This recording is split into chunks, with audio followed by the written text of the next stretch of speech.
Bonsoir. Bonsoir. Est-ce que vous venez en famille? Ok, je vais vous inviter à vous installer ici sur la montée. Suivez-moi, venez. Rap prétend vraiment être un spectacle de cirque, mais en même temps un atelier de musique. Notre élément fédérateur, c'est le cajon. Donc c'est cet instrument, cette caisse en bois sur laquelle on s'assoit et on frappe sur la paroi d'en face. C'est un instrument que le public va avoir avec lui. Donc on a imaginé une petite orchestre. On a pensé plus ou moins à 60 personnes qui auront chacun leur cajon, puis le reste du public sera autour.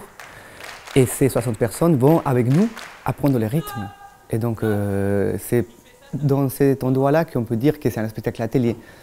Parce qu'on va apprendre un peu à jouer cet instrument. Et puis on va un peu apprendre l'histoire de l'instrument, d'où il vient et pourquoi il se retrouve sur le plateau avec nous. En fait, tout a commencé il y a très longtemps.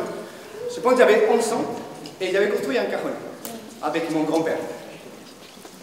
Il y avait ma grand-mère qui nous regardait. L'histoire des cajons commence il y a très longtemps, avec l'arrivée des esclaves qui venaient d'Afrique, en Amérique du Sud, et plus spécifiquement au Pérou, au port de Lima.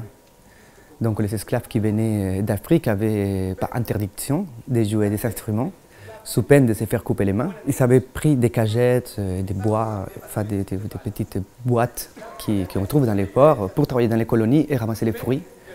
Et puis les poissons aussi dans la mer. Donc ces caisses en bois servaient pour s'asseoir et aussi pour mettre tout. Et puis très vite, ils ont commencé à taper dedans et puis à chanter. C'est la seule chose qu'ils pouvaient faire parce qu'ils n'avaient pas d'instrument, ils ne savaient rien. Et donc dans cet spectacle, en fait, on va dire aux gens, voilà l'histoire du cajon.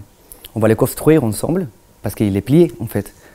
Donc les gens ils vont le sortir, et le faire, apprendre à le construire. Donc on va commencer par construire les boîtes. Les quoi? Les boîtes. Ah, les boîtes! Je me suis dit, mais quel matériel, enfin, c'est quoi le bon matériel?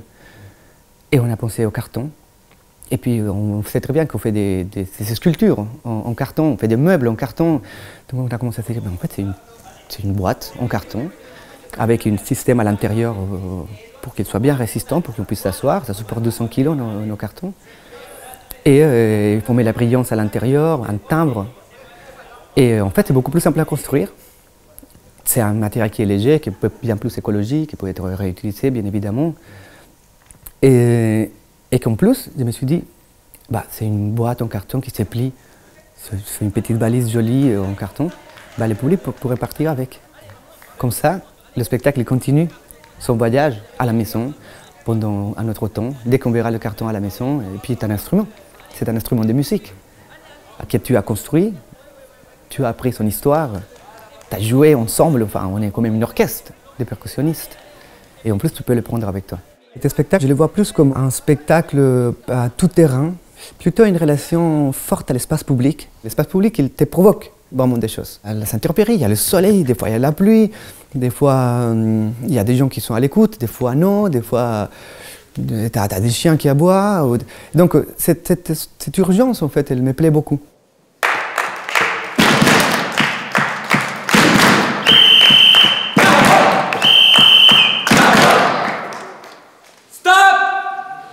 Ce qui m'a aussi touché dans cet instrument, c'est déjà que c'est un peu le seul instrument que je joue un petit peu. Je ne suis pas musicien, mais je joue du cajon depuis toujours. Pas très bien, mais je m'amuse beaucoup.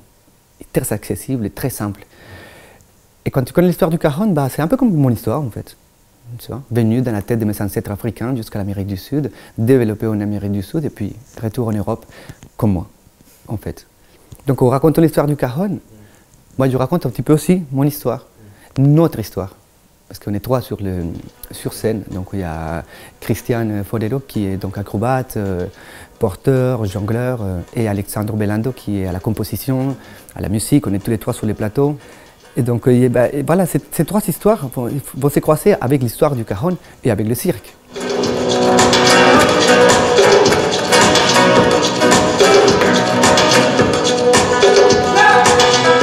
Le cirque et la musique, en fait, ça va ensemble. Donc, c'est juste que là, c'est pas bon d'enregistrer, c'est les gens qui vont jouer. Et donc, on va faire, nous, de l'acrobatie, du jonglage, et c'est le public qui joue avec nous, en fait. Et tout ce qu'on fait a un rapport direct avec l'histoire qu'on est en train de raconter. Les cajones, c'est des caisses. Donc on va faire des pyramides, on va grimper, on va tout de suite utiliser cet élément tel qu'il est. Et le cirque, il apparaît là, en fait. Le cirque, au-delà d'être quelque chose de simplement performatif, il raconte une histoire. C'est des corps qui, finalement, sont en résistance. On espère qu'à la fin du spectacle, on sortira tous en train de se dire « Ah oui, on a quand même fait un voyage. Et on a quand même compris des choses sur des corps, et sur une musique, sur un instrument. » C'est quelque chose d'assez fédérateur, peut-être qui pourra se créer. Parce que c'est ça qu'il cherche, cet spectacle. À dire, en fait, on est tous différents, on est tous des nationalités différentes, des origines différentes. Mais regardez, ensemble, on est une orchestre, on fait de la musique ensemble. L'écriture du cirque est toujours une écriture qui est un état de recherche permanente. Donc, on cherche avec ce qu'on a. Là, on a les cajones, on a d'autres instruments, des choses pour jongler, des bâtons, des choses comme ça. Et donc, on ne va pas écrire un numéro avec les cajones. En fait, c'est quoi cet instrument? Donc déjà, c'est une caisse, donc on va l'utiliser tel qu'il est. Une caisse pour faire des pyramides. Et puis à un moment donné, en fait, c'est le geste de porter. Ah bah oui, parce qu'en fait, les esclaves, ils portaient les caisses. Et des fois, ils étaient lourds, des fois, ils étaient légers. Des fois, peut-être qu'ils se les lançaient pour s'amuser. Des fois, on les jetait parce que voilà, ils s'étaient cassés. Voilà, le mouvement, il est né de cette intention qu'on avait avant. Porter les caisses quand il y en a beaucoup, ok, c'est une performance circassienne que de faire une pyramide et porter plusieurs, bien sûr. Mais peut-être qu'en fait, de ce dont on parle, c'est le poids d'esclavage, le poids de toutes ces caisses, le poids de l'histoire.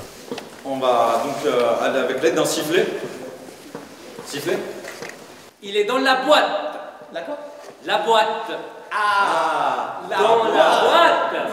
Pendant ces 2 jours, on a vraiment travaillé sur la matière, donc tout ce qui est les mouvements, tout ce qui est l'histoire qui porte les mouvements, comme vous disiez tout à l'heure, le récit, comment il va être dit, en fait, par le corps, par l'intention, par les mots. Et il y a Nicolas Bernard, donc, qui est un grand clown, un grand ami aussi, del duo Bonito, qui est arrivé hier soir, et donc il va travailler avec nous la mercredi, jeudi et vendredi. Et donc avec lui, on a commencé de ce matin à poser vraiment les grandes lignes, les axes principaux de ce qu'on a envie de dire. Et à l'intérieur, c'est-à-dire on improvise, on écrit, on jette plein de choses. On met tout ce qu'on a. Il était où? Dans la poche. La poche. Ah, la poche. Et de toute façon, c'est comme ça la création artistique, c'est une pluie. Il y a des idées, des idées. Donc ce matin, on a passé par beaucoup d'états différents. Cet après-midi, on fait des travail d'acteur, des adresses publiques, on fait tout un travail sur les regards, sur l'espace. Donc là, on est vraiment en première résidence à trouver de la matière.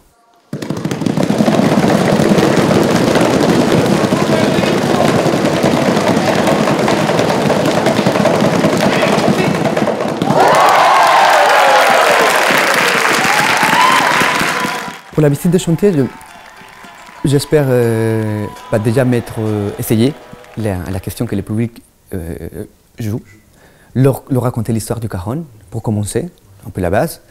Et puis on verra si on a peut-être une scène ou deux à essayer.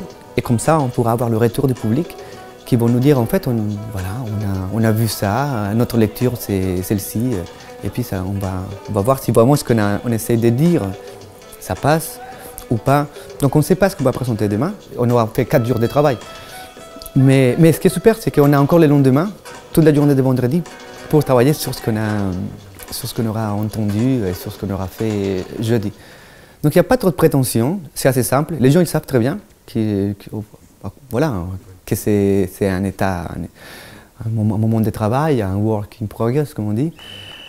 Et puis surtout, on a envie de les retrouver un peu, que ces gens-là soient là, et puis leur parler du projet et voir si on peut taper tous ensemble dans les mains.